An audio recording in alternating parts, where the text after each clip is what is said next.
পড়ে যাব। দাঁড়া, তোকে তুলছি আমি। কিন্তু আমি ওকে এত কষ্ট করে তুলতে যাব কেন? ও বেঁচে থাকলে আমারই তো ক্ষতি, মরে গেলেই লাভ। এ কি মা, আপনি আমার হাত ছেড়ে দিচ্ছেন কেন? অনেক অত্যাচার সহ্য করেছি তোর, আর না। মা!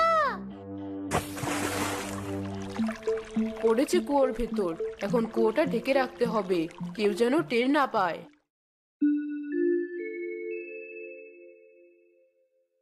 সারা কোথায়? আজ সারাদিন দেখলাম না। সকাল হতেই দেখি ওর ঘরে সব গয়নাগাটি হাওয়া। সারা গ্রাম তন্ন তন্ন করে ওকে কোথাও খুঁজে পাইনি। বিয়ের কথা শুনে পালিয়েছে বোধহয়। কি বলছো এসব? ও তো এই ধরনের মেয়ে নয়। আমার কথা বিশ্বাস না হলে তুমি নিজের চোখেই দেখে এসো।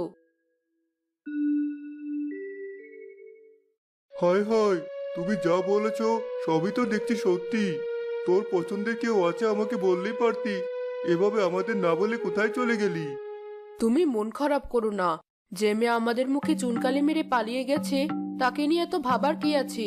আমাদের তো আরো একটা মেয়ে আছে, এখন ওকে নিয়ে ভাবো। ঠিক বলেছ। আর শোনো, বাতাসে গাছের ডালপালা পড়ে আমাদের কুয়োটা বন্ধ হয়ে গেছে। পাশের বাড়ির কুয়ো থেকে কদিন পানি আনতে হবে। ঠিক আছে। মা, বাবা, মা, কেউ আমাকে বাঁচাও। আমি আর পারছি না। তুমি আমার হাত এভাবে ছেড়ে দিতে পারলে? আমি কাউকে ছাড়বো না। হেমা, তোকে বলেছি না কুয়োটার কাছে না যেতে? আমি তো এমনি একটু দেখছিলাম কুয়োটার কি হলো। কেমন যেন একটা বাজে গন্ধ আসছে ভেতর থেকে। বলিস কি? কুয়োটা আরো ভালোভাবে ঢেকে রাখতে হবে। সর দেখি।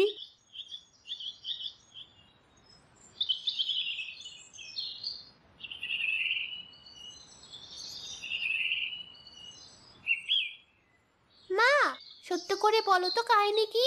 আপু কি সত্যিই পালিয়েছে?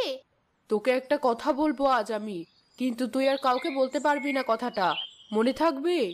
হ্যাঁ মা, বলো। সারা আসলে কোথাও পালায়নি, এই কুয়োর ভেতরেই আছে ওর লাশ। কি বললে? আস্তে, মানুষজন তোর কথা শুনে ফেলবে। ঘরে চল, সব বলছি।